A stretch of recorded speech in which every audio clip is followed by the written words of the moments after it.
مردوں کو منع کیا کہ مردوں تم شرک کرنے والی عورتوں سے نکاح نہ کرنا، تو ایسے ہی اللہ رب العزت نے عورتوں کو ڈائریکٹ مخاطب ہو کر کیوں نہیں کہا کہ اے عورتوں تم نے بھی نکاح نہیں کرنا شرک کرنے والے مردوں سے؟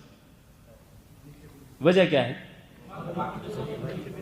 وجہ یہ ہے کہ عورتوں کا بیٹیوں اور بہنوں کا نکاح کا جو معاملہ ہے وہ ان کے سرپرست کے ہاتھ میں، ان کے ولی کے ہاتھ میں۔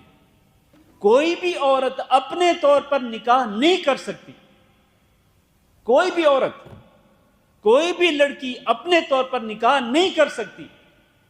جیسے کہ آج کل وہ جو میں ابھی ذکر کر رہا تھا نا، وہ بوائے فرینڈ اور گرل فرینڈ، یہ جو کانسیپٹ ہے، اگر یہ مسلمانوں کے اندر ہو تو یہ کہاں تک لے جاتا ہے، اس کے اندر برائیاں کہاں تک چلی جاتی ہیں کہ وہی لڑکی جس نے بوائے فرینڈ بنایا ہوتا ہے اور وہ کسی کی گرل فرینڈ ہوتی ہے، اگر اس کے ماں باپ اس کے ساتھ نکاح کی اجازت نہ دے رہے ہوں کسی شرعی عذر کی بنا پر بھی، تو وہ لڑکی گھر سے نکلتی ہے، اور گھر سے نکل کر بھاگ کر وہ جناب اپنے طور پر نکاح کر لیتی ہے اس اپنی بوائے فرینڈ سے، یا پھر وہ کورٹ میرج کر لیتی ہے۔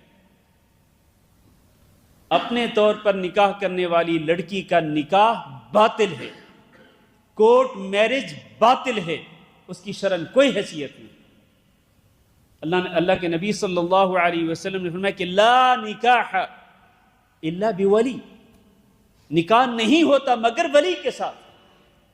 یہ لڑکی کے حوالے سے، عورت کے حوالے سے، عورت کا نکاح مرد کر سکتا ہے۔ اسی لیے تو اللہ تعالیٰ نے مردوں کو خطاب فرمایا وَلَا تَنْكِحُوا کہ تم نکاح نہ کرو شرک کرنے والی عورتوں سے۔ مرد اپنے سرپرست کے بغیر نکاح کر سکتا ہے، اس کے لیے ضروری نہیں کہ اپنے ماں باپ سے وہ اجازت لے۔ ویسے اجازت لینی چاہیے، ماں باپ کی مشورے کے ساتھ نکاح کرنا چاہیے، لیکن اس کے لیے ضروری نہیں۔ لیکن عورتوں کے حوالے سے کیا ہے کہ عورتیں نکاح نہیں کر سکتی خود بخود، لا نکاح الا بولی، ولی کے ساتھ ہی نکاح ہوگا۔ اور دوسری حدیث میں فرمایا ایما امرأة نکحت بدون اذن ولیہا فنکاحها باطل فنکاحها باطل فنکاحها باطل۔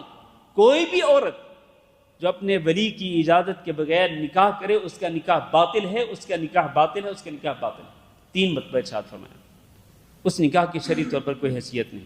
اس لیے میرے عزیز بھائیوں، میں نے پہلے کہا کہ اس آیت کے اندر اللہ رب العزت نے بہت ہی اہم اور بہت ہی امپورٹنٹ حکم نازل فرمایا کہ ایک تو نکاح کے حوالے سے